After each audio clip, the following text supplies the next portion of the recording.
Boom. Biddly, biddly, biddly, biddly, biddly, biddly, biddly, biddly, but yes, yo, here we go. Ain't nobody down round here. You know what time it is. Get that badger in and on and over here. He's in, he's on, he's over, he's here. We had to move back to get his greatness in. We're back, baby, and we will be back for the duration. I've been super busy over Christmas and New Year. It's like unbelievably, it's just an unbelievably busy time for me. So, but we're back, boys. The badger's back in. Shout out to everybody that's still stuck with me. I've had a few messages. It's all appreciated. But we are back. I'll be live tomorrow for the game, for the watch along. Got loads to talk about, but we'll try and be brief as we do. So it's a quick shit vid. Nobody do it how we does it. So I want to talk about the Blackburn game first and foremost. I'm going to skip the games that I've missed, like the Stoke game. I think I went on just Joe's, but I didn't do my own. And I can't remember the last video I've done. But we're back, boy. Believe me. Blackburn were a tough game. Gnonto's under a little bit of fire. Joseph got a little bit of stick when he came on and all this, you know. I didn't overly like the Solomon substitution. Spoke yesterday about how much how well he delivered the ball and stuff just previous to that. He looked like the only one that we're going to create. A few questionable things stated, really. You know, I thought Blackburn were pretty good value, really. I know everybody's gone a bit crazy about that statement just on the basis that they came to kick a bit of a stink out and they were a bit horrible to watch and they were making a lot of fouls, rolling back onto pitch when they were pretending to be fainting injury and all this stuff. But that's what comes with the territory, innit? I thought they were really well organised, really hard to break down. I don't think it's necessarily just a thing where we're not moving the ball quick enough or whatever. It's like it's hard to unlock teams that are like, they won't take in any bait at all from us. So it is what it is. A frustrating goal to concede. That was one of them games where it's like penalty, Struijk, Pascal taps it in. I was going to say smashes it in, but he didn't. He just placed it in, didn't he? And then you just think, you know, just run away from this game with 3 points. And then we never normally concede. So it is a bit of an anomaly, if that's the right word. A bit of a one-off conceding. The goal was awful. It was just like nobody took any responsibility for it. I felt like everybody was just sort of looking around at each other, waiting for someone to make a big decision on it. But obviously we're back at Hull. Well, say back at Hull. We're away at Hull tomorrow. We've got a 62% win probability. It'd be good to keep the away form crowd quiet, would it not? They're 22nd in league, so they are obviously been a bit shit. But they've won the last 2 games. Won 2 of the last 5, which, as I keep saying, every single week, they all fucking have. They've all won 2 of the last 5. That's how it is. Nobody do it how he does it. They've lost 3, won 2. Ironically, one of them, the last victory was Blackburn. They beat Blackburn, who obviously we struggled to the other day. My man Fakker's come out with a few comments, which I want to discuss. I normally like him in his press conferences, but I think he's tripped himself up a couple of times in his past couple of interviews. I don't really understand where he's been going with it, but just to do the quick injury news, talking about Farke being in his final stages of his rehab. He's obviously not been in team training or whatever. He mentioned Schmidt, because obviously a lot of people crying out for him to come on. Now, I don't mind Wobber in at left back, and I think he's decent. People say he's not mobile enough and stuff, which I understand. He's not, you know, he plods a lot. He's a big bloke, isn't he? But I think he's got a good delivery on him. He's good on ball, you know. He probably is a better centre-back than he is a left-back. But when we signed him, we didn't know whether we'd signed a left-back or a centre-back, really, did we? Obviously, Farke not being back yet's a miss. Byram could break down at any minute. So, you know, the Schmidt problem came when he brought Ampadu on. Now, this is where we get into Farke's interview a little bit. He said about that he needed Ampadu's leadership on the pitch, but I don't really... And then he mentioned in his last interview saying that he wanted 3 centre-backs on the pitch and he felt that's how we could have set up, but that's not how we set up. He just literally stood next to the linesman the whole way through, did Ampadu. He might as well have been stood in the technical box and we actually had... Schmidt... I understand the thought process of it, but I think we could have got away with Schmidt. If you've got Wobber at left-back, that's your centre-back anyway, isn't it? Schmidt can get forward. You know, we've still got... How many centre-backs did we need on there?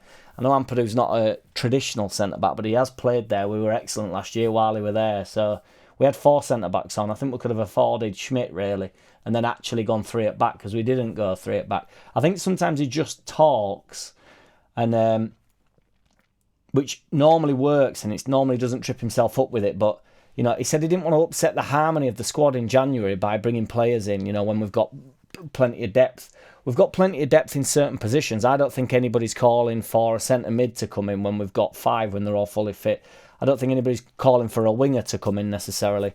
I'd even go as far to say we're not going to get a striker, and I don't think we need one.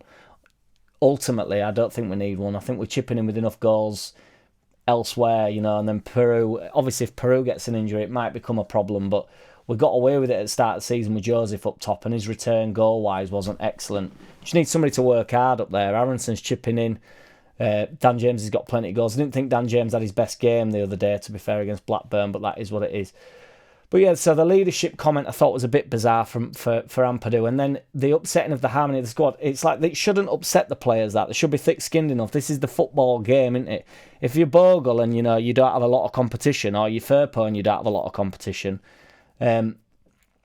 or you're Aronson and you don't have a lot of competition, if you bring a player in, it shouldn't upset you. That you should be strong enough as a player to think, well, no, this is the new battle that I have. You know, it shouldn't be upsetting the squad. That it should be welcomed. Really, I understand there'd be a nervousness to it if somebody came into your position.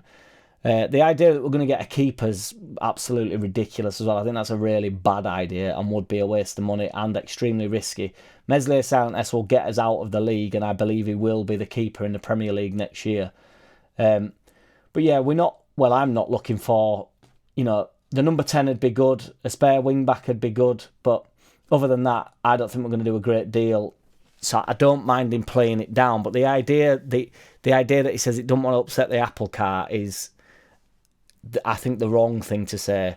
And he would take him in, wouldn't he? So if somebody says, oh, we've got your number 10 or Buendia or whatever, he'd be all over it, wouldn't he? So let's not pretend. I don't know why he's saying that. You know, he always says, he normally goes down the we'll stay awake line where we'll stay awake to any possibilities and stuff, which is a far better line to go down. It is interesting with Schmidt. I mean, he said that, you know, his door's always open, and if he wants to knock and ask about anything, then you can do with Farke, and I do believe that, to be fair, but it's just interesting whether he thinks there's actually a problem with Schmidt, or I don't want to go down the line of like whether it's a manager's problem with him or whether it's Schmidt's problem with him. I don't know either of them personally, obviously. So I don't want to do that to Schmidt when it's possibly. It's just it was his opportunity. It felt like the other day, and it has come up in a lot of conversations where, you know, it's like if he's not going to put him in then when we literally everybody in his position's breaking down, is he ever going to play him? You know, so. And I just think we could have got away with it against Blackburn. And it'd probably, you know, he's good on ball and stuff. He would have added a little bit of a spark, wouldn't he?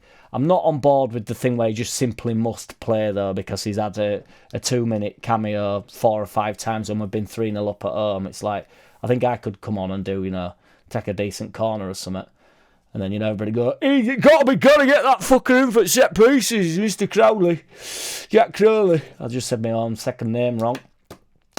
Yeah. Spirit and togetherness, that's what he said, you know, what we're talking about. We're not just on about whacking players in anywhere, that's what I'm saying. Let's go on a run. January, February, it'd be nice, you know, top at league by 3 points. We've won 2 more games than Burnley.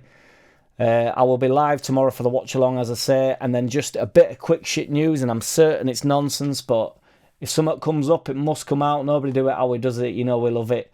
Pascal Struijk is on the way out. So the header is not clickbait because I've mentioned it. Spurs, Brighton, or Wolves. What do you reckon of that? I reckon there's no chance of that. I will see you boys live tomorrow. I might be on Just Joe's after, I don't know. If he asks me, I will. If he doesn't, I won't. Take it easy, everybody. Shout out to each and every which one of you. I will be doing plenty of videos. The Underlap will be back next week, etc., etc. I feel like I've rattled through a load of shit here. You're here for it. I appreciate you. Peace. Boom. JackCity, bitch. JackCity, bitch.